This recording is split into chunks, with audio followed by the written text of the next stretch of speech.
ஓம் சாந்தி 8/12/2025. இனிமையான குழந்தைகளே, எதுவரை வாழ்கின்றீர்களோ அதுவரை பாபாவை நினைவு செய்ய வேண்டும். நினைவின் மூலம்தான் ஆயுள் அதிகரிக்கும். படிப்பின் சாரமே நினைவாகும். கேள்வி: குழந்தைகளாகிய உங்களுடைய அத்தீந்திரிய சுகம் பாடப்பட்டுள்ளது ஏன்? பதில்: ஏனென்றால் நீங்கள் எப்பொழுதும் பாபாவின் நினைவில் மகிழ்ச்சியை கொண்டாடுகிறீர்கள். இப்பொழுது உங்களுக்கு எப்பொழுதுமே கிறிஸ்துமஸ் ஆகும். உங்களுக்கு இறைவன் படிப்பிக்கிறார். இதைவிட பெரிய மகிழ்ச்சி வேறு என்ன இருக்கும்? இது ஒவ்வொரு நாளுக்குமான மகிழ்ச்சியாகும். ஆகையால் உங்களுடைய அதீந்திரிய சுகத்திற்கு தான் புகழ் பாடப்பட்டுள்ளது. கண்ணில்லாதவர்களுக்கு வழிகாட்டுங்கள் பிரபுவே. ஓம் சாந்தி. ஞானத்தின் 3வது கண்ணை கொடுக்கக்கூடிய ஆன்மீக தந்தை ஆன்மீக குழந்தைகளுக்கு புரிய வைக்கிறார். ஞானத்தின் 3வது கண்ணை பாபாவை தவிர வேறு யாரும் கொடுக்க முடியாது. எனவே இப்பொழுது குழந்தைகளுக்கு ஞானத்தின் 3வது கண் கிடைத்திருக்கிறது. பக்தி மார்க்கமே இருட்டின் வழி என்று பாபா இப்பொழுது புரிய வைத்துள்ளார். எப்படி இரவில் வெளிச்சம் இருப்பது இல்லை எனும் பொழுது மனிதர்கள் ஏமாற்றம் அடைகிறார்கள். பிரம்மாவின் இரவு, பிரம்மாவின் பகல் என்று பாடப்படுகிறது. எங்களுக்கு வழிகாட்டுங்கள் என்று சத்தியுகத்தில் சொல்ல மாட்டார்கள்.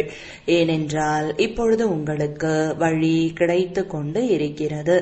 பாபா வந்து முக்தி தாமம் மற்றும் ஜீவன் முக்தி தாமத்திற்கான வழியை சொல்லிக் கொண்டு இருக்கிறார். நீங்கள் இப்பொழுது முயற்சி செய்து கொண்டிருக்கிறீர்கள். உலகம் மாறப்போகிறது. இன்னும் சிறிது காலம்தான் இருக்கிறது என்பதை தெரிந்துள்ளீர்கள். உலகம் மாறப்போகிறது என்ற பாடல் கூட உருவாக்கப்பட்டுள்ளது. ஆகையால் பாவம் மனிதர்களுக்கு உலகம் எப்பொழுது மாறப்போகிறது, எப்படி, யார் மாற்றுகிறார்கள் என்பது தெரியவில்லை. ஏனென்றால் ஞானம் எனும் 3வது கண் இல்லை. இப்பொழுது குழந்தைகளாகிய உங்களுக்கு 3வது கண் கிடைத்திருக்கிறது.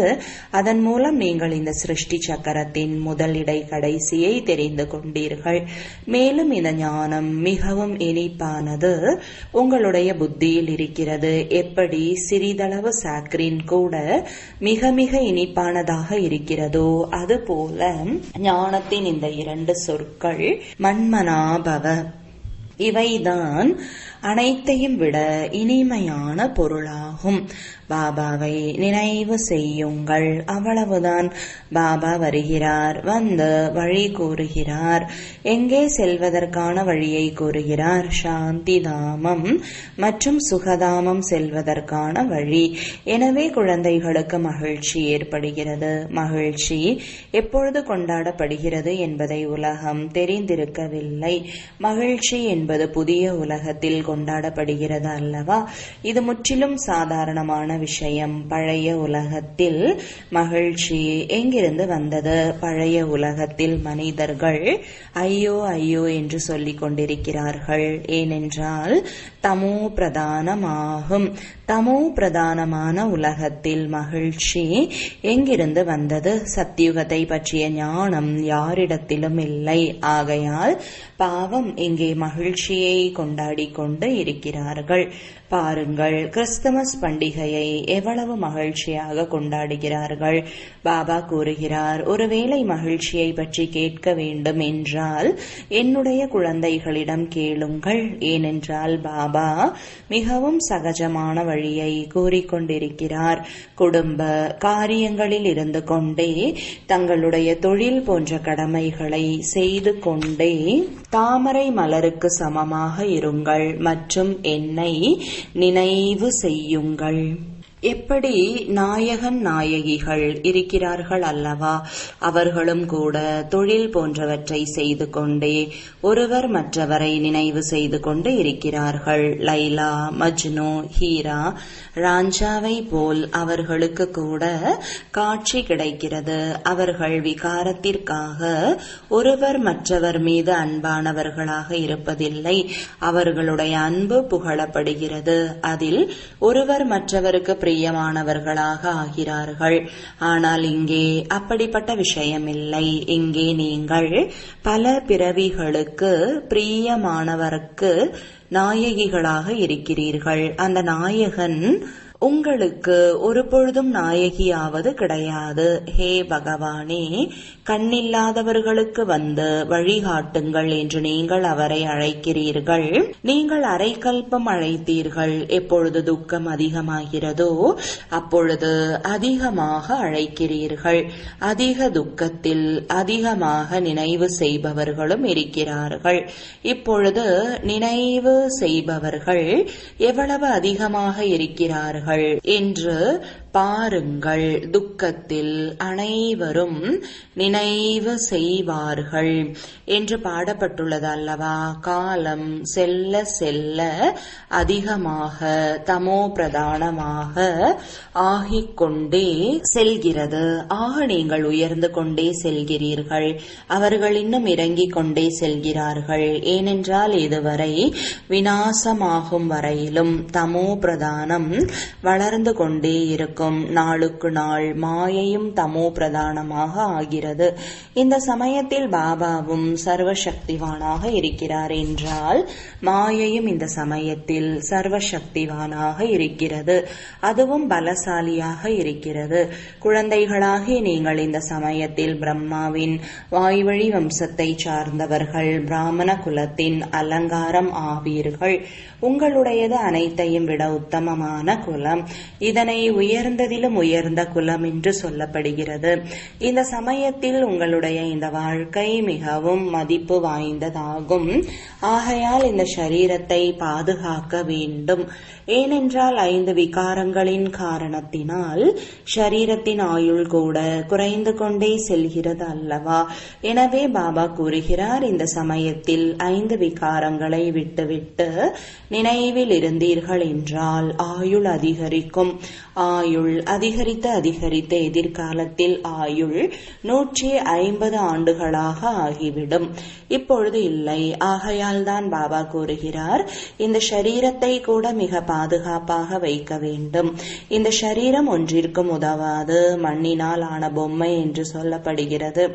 எதுவரை வாழ்கிறோமோ அதுவரை பாபாவை நினைவு செய்ய வேண்டும் என்ற புரிதல் இப்பொழுது குழந்தைகளாகிய உங்களுக்கு கிடைக்கிறது.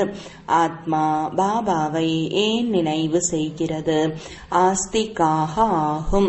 நீங்கள் தங்களை ஆத்மா என்று புரிந்து கொண்டு பாபாவை நினைவு செய்யுங்கள் மற்றும் தெய்வீக குணங்களை கடைபிடித்தீர்கள் என்றால் நீங்கள் லக்ஷ்மி நாராயணனை போல ஆகிவிடுவீர்கள் என்று பாபா கூறுகிறார். எனவே குழந்தைகள் படிப்பை நல்ல விதத்தில் படிக்க வேண்டும். சோம்பலாக கூடாது. இல்லை என்றால் தேர்ச்சி பெறாமல் போய்விடுவீர்கள். மிகவும் குறைந்த பதவியை அடைவீர்கள். படிப்பில் முக்கியமான விஷயம் பாபாவை நினைவு செய்யுங்கள் என்பதாகும். இதைதான் படிப்பின் சாரம் என்று சொல்லப்படுகிறது. கண்காட்சியிலோ அல்லது சென்டரிலோ யாராவது வருகிறார்கள் என்றால் அவர்களுக்கு முதலில் பாபாவை நினைவு செய்யுங்கள். ஏனென்றால் அவர்தான் உயர்ந்ததிலும் உயர்ந்தவர் என்று புரிய வையுங்கள்.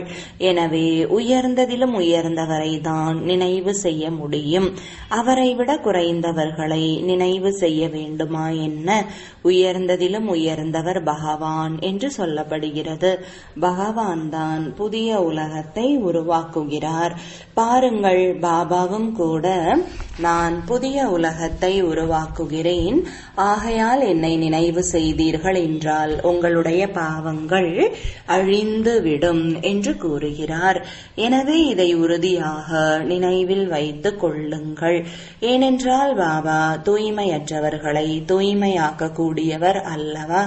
நீங்கள் என்னை தூய்மையற்றவர்களை தூய்மையாக்க கூடியவர் என்று சொல்கிறீர்கள் என்றால் நீங்கள் தமோ பிரதானமானவர்களாக இருக்கிறீர்கள். மிகவும் தூய்மையற்றவர்களாக இருக்கிறீர்கள். இப்பொழுது தூய்மையாக ஆகுங்கள் என்றுதான் கூறுகிறார். உங்களுடைய சுகத்தின் நாட்கள் வரப்போகிறது, துக்கத்தின் நாட்கள் முடிந்துவிட்டது என்று பாபா வந்து குழந்தைகளுக்கு புரிய வைக்கிறார். துக்கத்தை போக்கி சுகத்தை வழங்கும் வள்ளலே என்று என்னை அழைக்கிறீர்கள். எனவே சத்தியுகத்தில் அனைவரும் சுகமானவர்களாக இருக்கிறார்கள் என்பதை தெரிந்திருக்கிறீர்கள் தானே? எனவே அனைவரும் சாந்தி தாமம் சுகதாமத்தை நினைவு செய்து கொண்டே இருங்கள் என்று பாபா குழந்தைகளுக்கு கூறுகிறார். இது சங்கமயுகம். படகோட்டி உங்களை அக்கறைக்கு அழைத்து செல்கிறார். மற்றபடி இதில் எந்த படகோட்டியோ அல்லது படகின் விஷயமோ இல்லை. படகை கரை சேருங்கள் என்று மகிமை பாடி விடுகிறார்கள். அவ்வளவுதான். ஒருவருடைய படகை மட்டும் கரை சேர்ப்பது இல்லை, முழு உலகின் படகையும் கரை சேர்க்க வேண்டும். இந்த முழு உலகமும் ஒரு பெரிய கப்பலை போன்றதாகும். இதை கரை சேர்க்கின்றார். எனவே குழந்தைகளாகிய நீங்கள் அதிகமான மகிழ்ச்சியை கொண்டாட வேண்டும் என்றால் உங்களுக்கு எப்பொழுதுமே மகிழ்ச்சியாகும். எப்பொழுதும் கிறிஸ்துமஸ் ஆகும். எப்போது உங்களுக்கு பாபா கிடைத்தாரோ அப்போதிலிருந்து உங்களுக்கு எப்பொழுதும் கிறிஸ்துமஸ் ஆகும். ஆகையால் தான் அதீந்திரிய சுகம் என்று பாடப்பட்டுள்ளது. பாருங்கள், இவர் எப்பொழுதும் மகிழ்ச்சியாக இருக்கிறார். ஏன்? எல்லையற்ற தந்தை கிடைத்திருக்கிறார். அவர் நமக்கு கல்வி கற்பித்துக் கொண்டிருக்கிறார். எனவே இது ஒவ்வொரு தினத்திற்குமான மகிழ்ச்சியாக இருக்க வேண்டும். ஆஹா, எல்லையற்ற தந்தை படிப்பிக்கிறார். எப்போதாவது யாராவது கேள்விப்பட்டிருக்கிறீர்களா? கீதையில் கூட பகவானுடைய மகா வாக்கியம் என்றிருக்கிறது, நான் உங்களுக்கு ராஜயோகத்தை கற்றுக் கொடுக்கிறேன். எப்படி அவர்கள் வக்கீல் மற்றும் மருத்துவர் ஆவதற்கான கல்வியை கற்றுக் கொடுக்கிறாரோ அதுபோல நான் ஆன்மீக குழந்தைகளாகிய உங்களுக்கு ராஜயோகத்தை கற்றுக் கொடுக்கிறேன். நீங்கள் இங்கே வருகிறீர்கள் என்றால் ராஜயோகம் கற்றுக்கொள்வதற்கு வருகிறீர்கள். இதில் குழப்பமடைவதற்கான விஷயம் இல்லை. எனவே முழுமையாக ராஜயோகத்தை கற்றுக்கொள்ள வேண்டும். விட்டு ஓடிவிடக்கூடாது. படிக்க வேண்டும். நல்ல விதத்தில் கடைபிடிக்க வேண்டும். தாரணை செய்வதற்காகவே ஆசிரியர் படிப்பிக்கிறார். ஒவ்வொருவருக்கும் அவரவருடைய புத்தி இருக்கிறது. சிலருடையது உத்தமமானதாக, சிலருடையது மத்தியமானதாக, சிலருடைய புத்தி கீழானதாக இருக்கிறது. எனவே என்னுடைய புத்தி உத்தமமானதா, மத்தியமானதா அல்லது கீழானதா என்று உங்களிடம் நீங்கள் கேட்க வேண்டும். தங்களை தாங்கள் பகுத்தறிய வேண்டும். நான் உயர்ந்ததிலும் உயர்ந்த தேர்வில் தேர்ச்சி பெற்று உயர்ந்த பதவியை அடைவதற்கு தகுதியானவனா? நான் சேவை செய்கின்றேனா?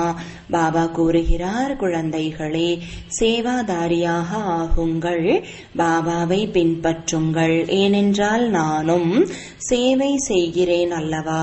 சேவை செய்வதற்காகவே வந்துள்ளேன். தினம் தினம் சேவை செய்கிறேன். ஏனென்றால் அதற்காகவே ரதத்தை எடுத்திருக்கிறேன். ரதம் உறுதியானதாக இருக்கிறது, நன்றாக இருக்கிறது. இவருடையது எப்பொழுதும் சேவையாகும். பாப்தாதா இவருடைய ரதத்தில் எப்போதும் இருக்கின்றார். இவருடைய சரீரம் நோய்வாய்ப்படலாம், இருந்தாலும் நான் அமர்ந்திருக்கின்றேன் அல்லவா? எனவே நான் இவருக்குள் அமர்ந்து கொண்டு எழுதவும் செய்கிறேன். ஒருவேளை இவர் வாயின் மூலம் பேச முடியவில்லை என்றால் நான் எழுத முடியும். முரளி ஒரு பொழுதும் தவறுவதில்லை. எதுவரை அமர முடியுமோ, எழுத முடியுமோ அதுவரை முரளி வாசிக்கின்றேன். குழந்தைகளுக்கு எழுதி அனுப்பிவிடுகிறேன். ஏனென்றால் சேவாதாரி அல்லவா? எனவே நீங்கள் தங்களை ஆத்மா என்று புரிந்து கொண்டு நம்பிக்கை புத்தியுடையவர்களாக ஆகி சேவையில் ஈடுபடுங்கள் என்று பாபா வந்து புரிய வைக்கிறார். பாபாவின் சேவை இறை தந்தையின் சேவை. எப்படி அவர்கள் மகாராஜாவின் சேவையில் என்று எழுதுகிறார்கள்? நீங்கள் என்ன சொல்வீர்கள்? இது பேரரசரின் சேவையை விட உயர்ந்த சேவை. ஏனென்றால் பேரரசராக ஆக்குகிறார். நாம் உலகின் பேரரசர்களாக ஆகிறோம் என்பதை நீங்கள் புரிந்து கொள்ள முடியும். குழந்தைகளாகிய உங்களில் யார் நல்ல விதத்தில் முயற்சி செய்கிறார்களோ அவர்களை தான் மகாவீர் என்று சொல்லப்படுகிறது. எனவே யார் மகாவீர், யார் பாபாவின் கட்டளைப்படி நடக்கிறார்கள் என்று சோதனை செய்ய வேண்டும். குழந்தைகளே, தங்களை ஆத்மா என்று புரிந்து கொள்ளுங்கள், சகோதர சகோதரர்கள் என்று பாருங்கள் என பாபா புரிய வைக்கிறார். பாபா தன்னை சகோதரர்களின் தந்தை என்றே புரிந்து கொள்கிறார் மற்றும் ஆத்மாக்களையே பார்க்கிறார். அனைவரையும் பார்ப்பது இல்லை. இது ஞானமாகும். இதை ஷரீரம் இல்லாமல் யாரும் கேட்க முடியாது, பேசவும் முடியாது. நான் இங்கே ஷரீரத்தில் வந்துள்ளேன் என்பதை நீங்கள் தெரிந்துள்ளீர்கள் அல்லவா? நான் இந்த ஷரீரத்தை கடனாக எடுத்துள்ளேன். அனைவருக்கும் ஷரீரம் இருக்கிறது. ஆத்மா ஷரீரத்தோடு இங்கே படித்துக் கொண்டிருக்கிறது. எனவே இப்பொழுது பாபா நமக்கு கல்வி கற்பித்துக் கொண்டிருக்கிறார் என்று ஆத்மாக்கள் புரிந்து கொள்ள வேண்டும். பாபா எங்கே அமர்ந்திருக்கிறார்? அழிவற்ற சிம்மாசனத்தில். ஒவ்வொரு ஆத்மாவும் அழிவற்ற மூர்த்தி என்று பாபா புரிய வைத்திருக்கிறார். ஒரு பொழுதும் அழிவதில்லை, ஒரு பொழுதும் எரிவது இல்லை, வெட்டுப்படுவதில்லை, மூழ்குவதும் இல்லை, சிறியதாகவோ அல்லது பெரியதாகவோ ஆவதும் இல்லை. ஷரீரம் சிறியது பெரியதாக ஆகிறது.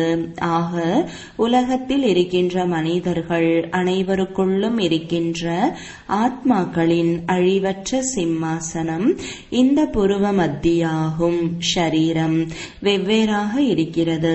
சிலரது அழிவற்ற சிம்மாசனம் ஆணினுடையதாகவும், சிலருடையது பெண்ணினுடையதாகவும், சிலருடையது குழந்தையினுடையதாகவும் இருக்கிறது.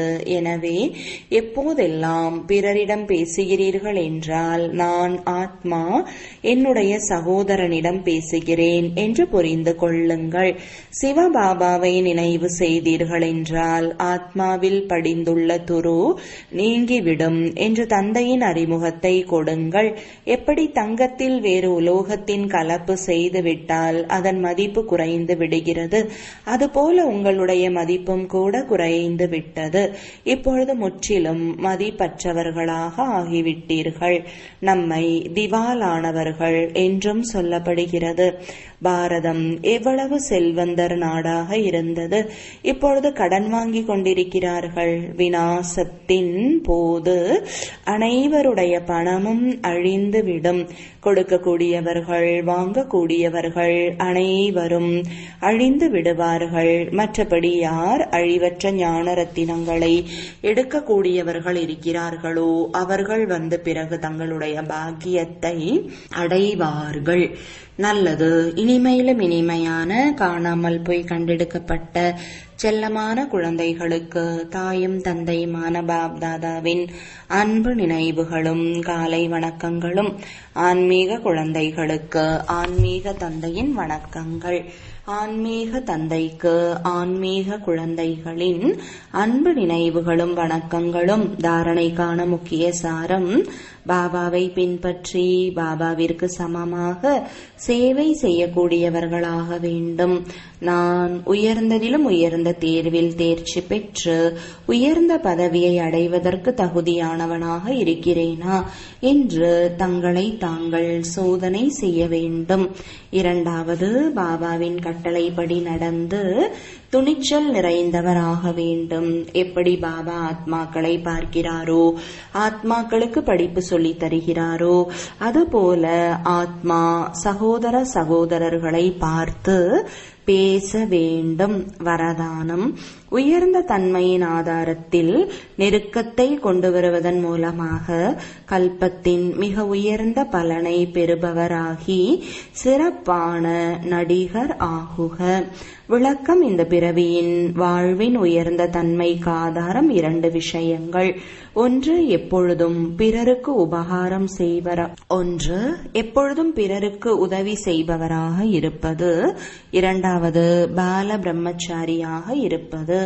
எந்த குழந்தைகள் இந்த இரண்டு விஷயங்களிலும் ஆரம்பம் முதல் இறுதி வரையிலும் தொடர்ந்து இருப்பார்களோ, எந்தவிதமான தூய்மைக்கும் பங்கம் ஏற்படாமல் உலகிற்காகவும் பிராமண குடும்பத்திற்காகவும் என்றென்றும் உபகாரியாக இருப்பார்களோ, அத்தகைய விசேஷ நடிகர்களே பாப்தாதாவின் அருகில் எப்பொழுதும் இருப்பார்கள். அவர்களுக்கான பலன் முழு கல்பத்திற்கும் உயர்ந்ததாக அமைகிறது.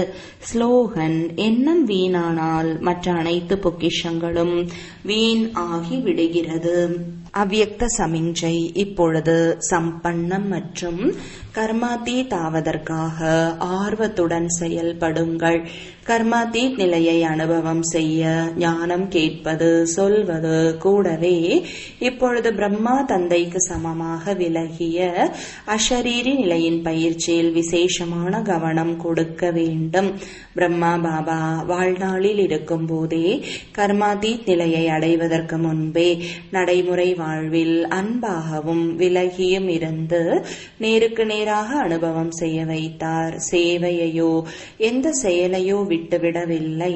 ஆனால் இறுதி நாள் கூட குழந்தைகளின் சேவை அனைத்தையும் செய்து முடித்தார். அவ்வாறே தந்தையை பின்பற்றுங்கள். ஓம் சாந்தி.